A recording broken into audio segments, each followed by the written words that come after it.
In Newcastle Crown Court, a 57-year-old man is awaiting sentencing in the moment for grooming a 14-year-old girl for sex. Now, the thing that makes this case interesting is that while he thought he was grooming a 14-year-old girl, he had actually had online conversations with two adults, self-appointed paedophile hunters posing as a girl. They call themselves Dark Justice, and they're not the only ones out there trying to catch online groomers. Entrapment, vigilantism, not everyone likes it, but it can get results. Here's Secunda Kamani. But the chat logs are there, and the intent was there. What you've done is grooming. This man thinks he's come to meet a 14-year-old girl he's been talking to online.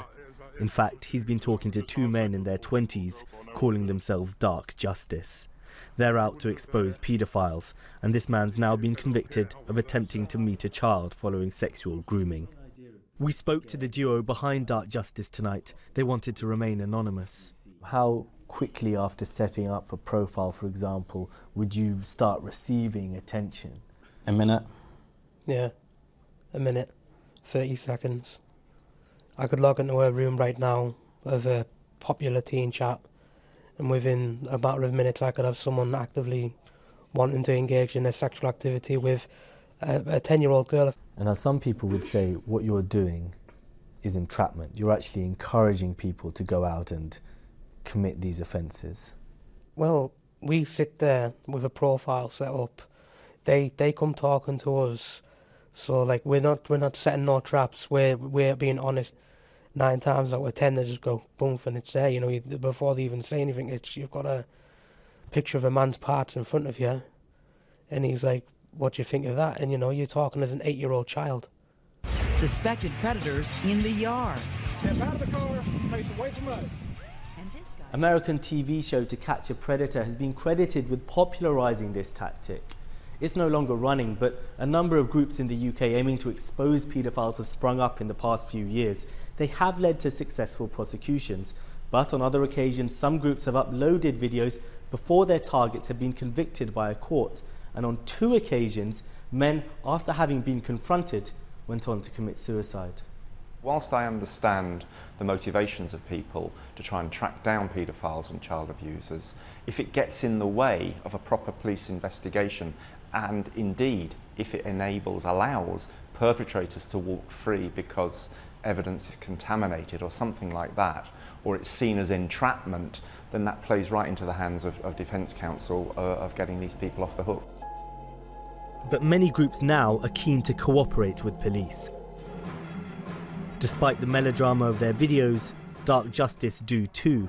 This man, convicted paedophile Roger Lee, travelled hundreds of miles to meet who he thought was a teenage girl. Who are you two then?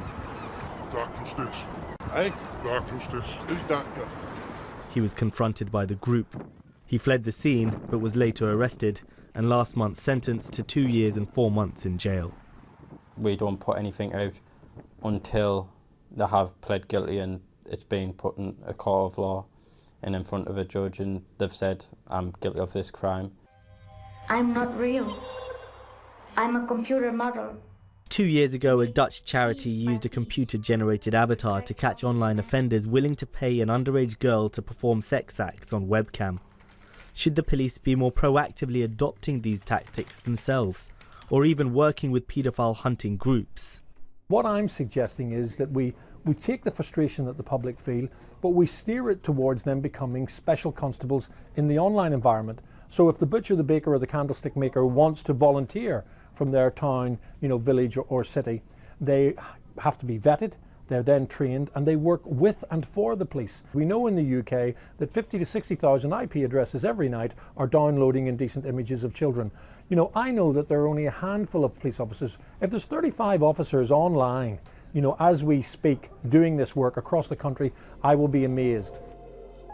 Child abuse has dominated headlines in recent years, whether it's grooming gangs, celebrity offenders, or alleged Westminster cover-ups, and many feel not enough has been done to tackle the problem. These videos are perhaps a public catharsis of fears it's grown out of hand. Secunda Kamani there. Well, two key issues divide people: the possibility of entrapment in these cases and the fact that these paedophile hunters are not trained professionals.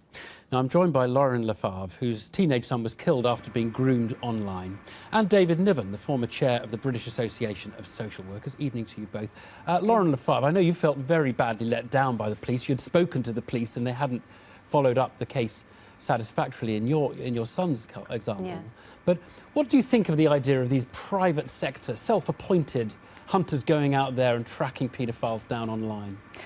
I and many other parents would welcome any sort of help we could get to find these predators online, as well as to highlight the real dangers that there are, because it gets forgotten, and there isn't enough policing in the cyber area, and any help we can get would be greatly welcomed. I mean, we don't generally, Lorin, think of wanting private vigilantes to go around stopping houses being burgled or people not being pickpocketed. I just wonder why, in this case, it seems to have an appeal.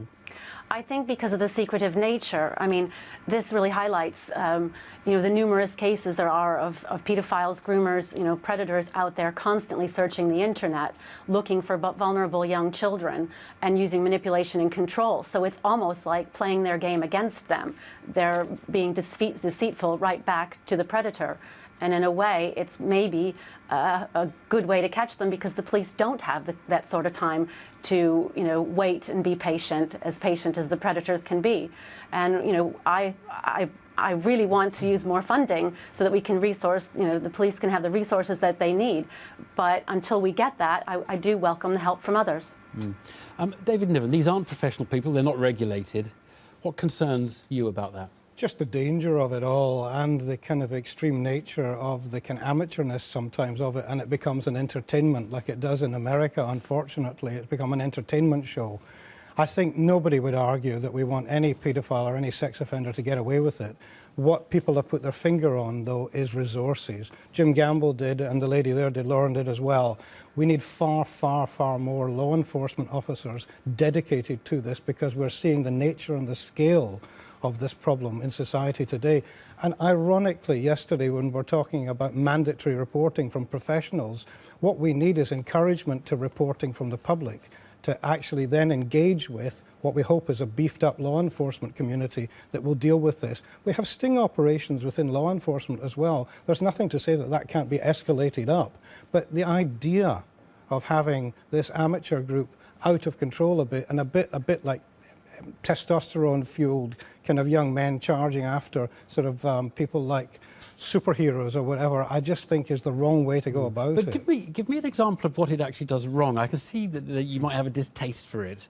But where does it actually do harm? I mean, we know in this case in Newcastle, someone has been convicted as a result of their work. Well, I remember some years ago, the News of the World published pictures of paedophiles online, and that was a big controversy at the time. As a result of that, several people, totally innocent, had their houses burned down, were attacked in the street, and even because of ignorance, a paediatrician was attacked just because she had the name Ped in front of her name.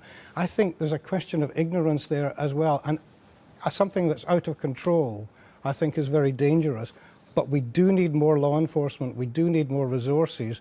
I have no wish to see any sex offender get away with it, and I have a wish to engage the public in helping, but not in actually committing the law enforcement themselves. I wonder if that worries you at all, Lorin, essentially these unregulated people, they're not professionals.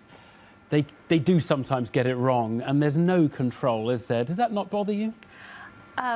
Well, it doesn't bother me in the fact that I'm happy that they're highlighting these issues. I mean, I'd like to propose the £757 million we're going to make on the sale of the Eurostar, and the Chancellor George Osborne says it's going to go to national infrastructure. Well, let's give that a large chunk to the police forces so that they can resource, they can set their policies, procedures, get their systems working properly, so that we don't have these cyber crimes and other crimes slipping through the cracks. Just finally, David, entrapment is, in a sense, it's legal in the UK. You can entrap people. The police can entrap people. It's not disqualified in court automatically, is it? But a lot of people find themselves a bit uncomfortable with entrapment. In these situations, do you have any concern about entrapment as a method? As long as it was done by law enforcement, no, to be quite frank with you, because ultimately my concerns are with the children. And essentially, like any addiction, the sex offenders and the paedophiles who are addicted to hurting children are not just hurting themselves like other addicts, they're hurting a separate person and a child. So we need social enforcement as well as personal control. David. So definitely yes. David and Lorin, thanks both very much.